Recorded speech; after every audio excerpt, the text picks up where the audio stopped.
Menteri Lingkungan Hidup Kepala Badan Pengendalian Lingkungan Hidup Muhammad Jumhur Hidayat menegaskan bahwa pemerintah memiliki komitmen untuk mencegah praktik serakah nomiks, yaitu perilaku ekonomi hanya mengejar keuntungan tanpa memperhitungkan dampak kerusakan lingkungan.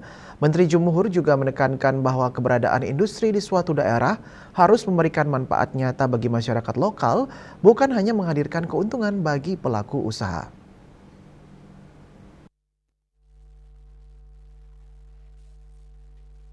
Hal tersebut disampaikan Menteri Lingkungan Hidup Jumhur Hidayat saat menjadi keynote speaker dalam Seminar Nasional Program Doktor Ilmu Politik Universitas Nasional bertema Perspektif Kritis Membedah Arah Kebijakan Pemerintahan Prabowo Menanggulangi Kerusakan Lingkungan di Gedung Pasca Sarjana Universitas Nasional Jakarta.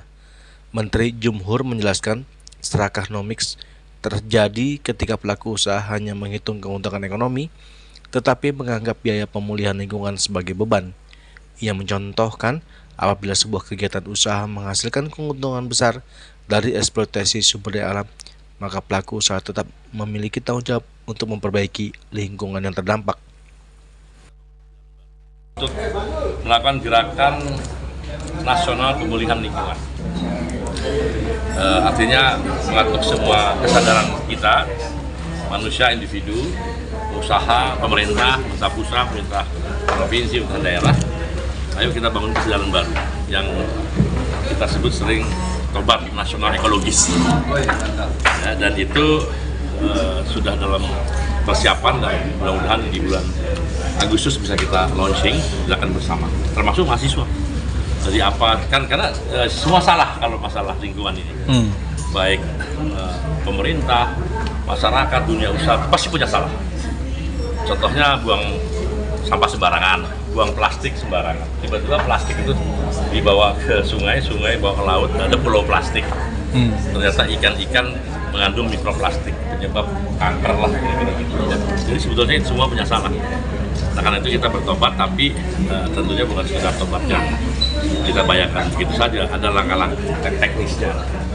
Apa sih nanam pohon, membersihkan sungai, sambil menyetop pengotorannya lagi. Misalnya kalau ada kawasan industri, sungai udah dibersihin, kawasan industri masih nyetor kotoran ya sama aja bohong. Atau masyarakat masih buang sampah plastik di sama aja bohong. Jadi semua itu terorkestrasi dengan baik. Itu salah satu niat kita. Pak, nanti penegakan hukumnya seperti apa jelas? Oh, sudah jalan. Bahkan Selain mendorong tanggung jawab dunia usaha, KLH atau BPLH juga tengah menyiapkan gerakan nasional pemulihan lingkungan sebagai bagian dari upaya membangun kesadaran bersama melalui konsep tobat ekologis. Dari Jakarta, Julius Suharto dan Ketut Sumadiasa melaporkan.